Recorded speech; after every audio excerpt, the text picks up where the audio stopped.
What up? Coming to you live from HV&Y Imports. In today's video, we're going to be doing something I've been wanting to do forever. As you guys know, I've driven a bunch of Kei Trucks, Kei Vans, Kei Cars, but I've never driven an automatic Kei Truck. So that's what we're going to do in today's video. I get a lot of questions about these. People always asking me, hey, do you have any in automatic? I've never seen one in automatic.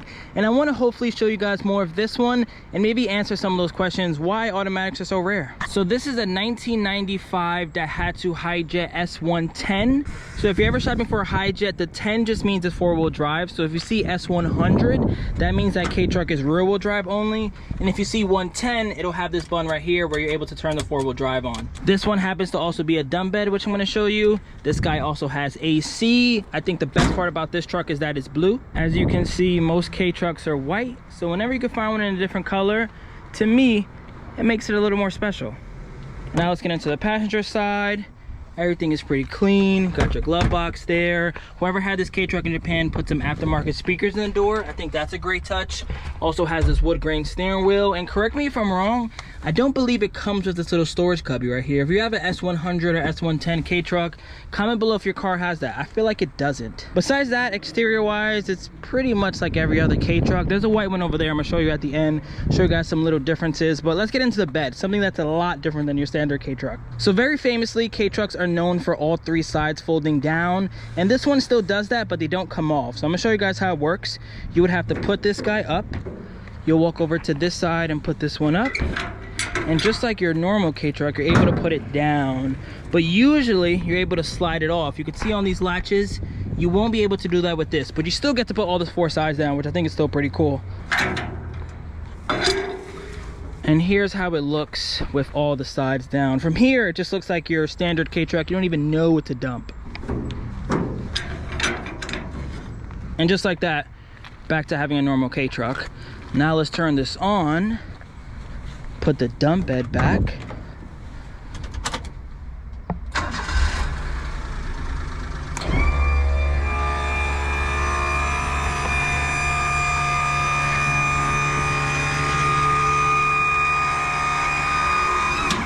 Always safety first.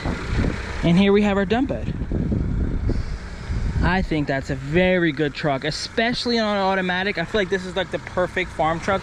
A lot of people don't really want automatics for the most part. They kind of want to do like a street build, put some big 15s. But if you own a farm or you need some like industrial use where you want everyone to drive your Kei Truck, I think this one is perfect. So when it comes to your standard Kei Truck, this piece of the bed will come down like that, but this one opens like this, allowing everything to come down. And to put it down, you would just remove this, put that back in place, and then you just hit the down button.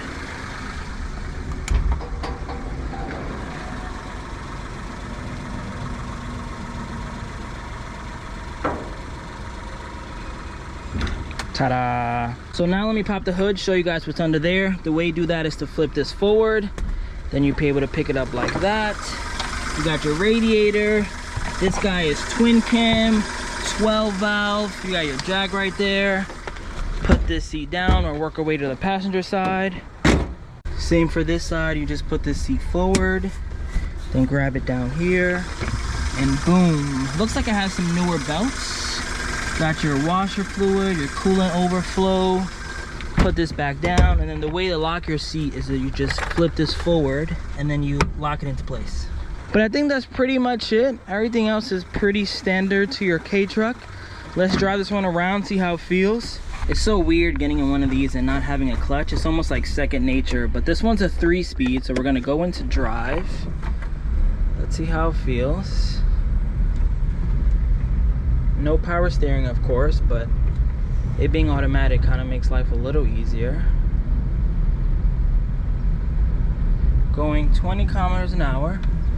I would say I feel like I'm driving a normal Kei Truck as of right now. I'm gonna punch it down this hill. Pretty good. I think I'm probably in second gear right now. Let's see how it feels. Actually, not yet. I'm gonna go down that little straightaway. But as of right now, I like it. I think automatic Kei cars are cool. I think the only ones that are not cool are the Subarus. This is just my opinion. I would never touch a Subaru with an ECVT. I think those are the worst K cars. They're known for failing, the powder clutch, all that garbage. To me, if you ever come across an automatic Subaru, I would stay very far away. But automatic K trucks like this, K cars, like I said, I've owned a couple of them. For me, it's not the end of the world. I think they're just as reliable as any other car. And I feel like when it comes to reliability, I would treat this like any other 25-year-old car. If I buy an automatic 2000 or even like a 1997 Corolla, I'm not gonna expect the most reliable car. So I wouldn't treat this K truck any differently. So I have this beautiful straightaway in front of me. I got the K truck in park. Let's go into drive and we're gonna do a couple acceleration tests. This is the first one. We're in drive. We're gonna go from here to the corner. Let's see. Foot all the way down. All right, just switch gears. Switch gears again. All right, it didn't feel terrible. It didn't feel slow. Definitely not keeping up with traffic. I wouldn't cut somebody off in that thing. But let's go into L and let's go into 2 and see if it feels differently. All right, let's try take 2 now. We're gonna go into low. And then when I feel like I'm too high on the RPMs on low, I'm gonna switch off to 2. So 1, 2, accelerate. All right, this feels a bit quicker. Now we're in 2. Oh yeah, this is a lot quicker. All right. That gave me some confidence when driving one of these automatics. I think I would definitely change lanes and cut somebody off if I get into 2. Another acceleration test just in 2. Yeah, it feels good. It feels good. I think when it comes to driving one of these automatic cars, they're all slow. So it's not like driving one that was 5 speed. I feel a lot quicker. I feel like it's a lot less work. I'm chilling in my automatic car. Now if I'm in traffic, I have less things to worry about. All right, let's switch up the angle a bit. Drive it some more. Not that I need 2 hands to drive, but I kind of want to enjoy this experience a little better. So let's start it up. Look at me driving the e-brake that doesn't exist and the clutch that doesn't exist. But we're gonna go into drive. We're still in 2-wheel drive. Starts right up, accelerates fine.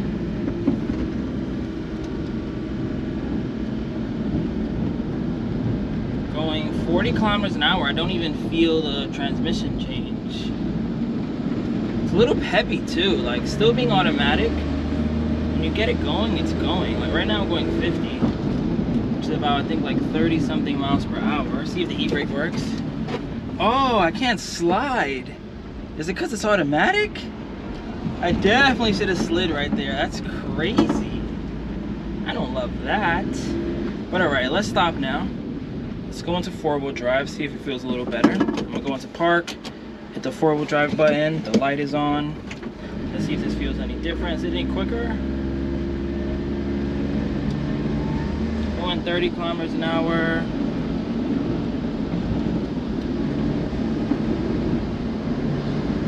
Feels about the same. Brakes and everything are good.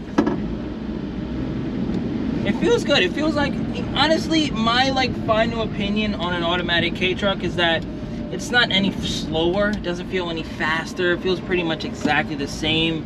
I think what it comes down to is if you want to get an automatic K truck, I think you should do it. I think buyer beware. I think a lot of times a lot of importers don't import automatics is because when it comes to a manual transmission, you could kind of get that fixed anywhere. You could just buy another clutch, you could just mend it together yourself. But when it comes to an automatic transmission, I think for the most part, it'll be kind of impossible to rebuild this. And then the next bet is really just importing one from Japan, which probably costs like $2,000 to $3,000, which maybe even as much as your truck for the most part. So I think most people just stay away from these, but I think this is perfect for farm use. If you own your own business, let's say you want to do like pop-ups, or you're doing like a winery or something cool in the back and you just need a lot of people to drive it, it makes sense to get an automatic. I think automatics is cool. I love the fact that they have 2. I'm gonna show you guys the other one right now. Here's the other automatic K truck. This one is pretty similar to that one. Both twin cam, both HiJets. That one has a little different grill.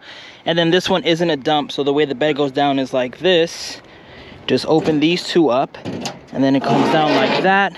And then for the middle part, it'll open like this. So you see how the top is going down, but with the dump bed, it opens both ways. So if I put this one down, it'll come down like this, but then when you're dumping, this guy opens. So that's a cool little unique touch. But interior wise, everything else is pretty much the same. Both 110 to the 4-wheel drive. They both got AC, both automatic. Interiors are pretty much the same. This one has some little rips. And then if you guys want another HiJet, This guy is an S83P. So this one's a climber, which means it has diff lock, which is this button right here. And you can see the interior change a little bit from the years. This guy's a 1993. The one next to us is a 1996, and then that one's a 1995. And then another big difference, this guy is 5-speed with the push button 4-wheel drive here. You got your high and low.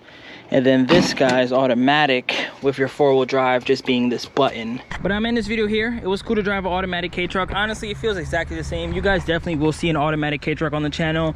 Like I said, I want to get one of these just so all my homies can drive it. I think it's cool to let like one of my friends drive like the Honda Life or the Wagoneer or the Jimny, but those are kind of cars, so it's not as cool as an experience. Like I really want to get an automatic Kei truck and a Kei van. That way like they can get the full like Japanese feel from it. I think when you drive like an automatic Alto Works or something, to me it's kind of like just driving an automatic hot hatch. You don't get the full like Kei experience. To me, the full Kei experience is one of these bad boys. A car that you're driving on top of the wheels, you have no hood, and it's like a real like roller coaster experience. Like to me, these are the real Keis. But all right, catch you guys on the next one. I think the next video I'm gonna make is on this Del Sol because I want to learn more about this little trans stop situation. And this guy has VTEC, and you know I'm a Honda fanboy, so I gotta see what that's about. But I catch you guys on the next one. Peace. Remember the name. This is way before the fame.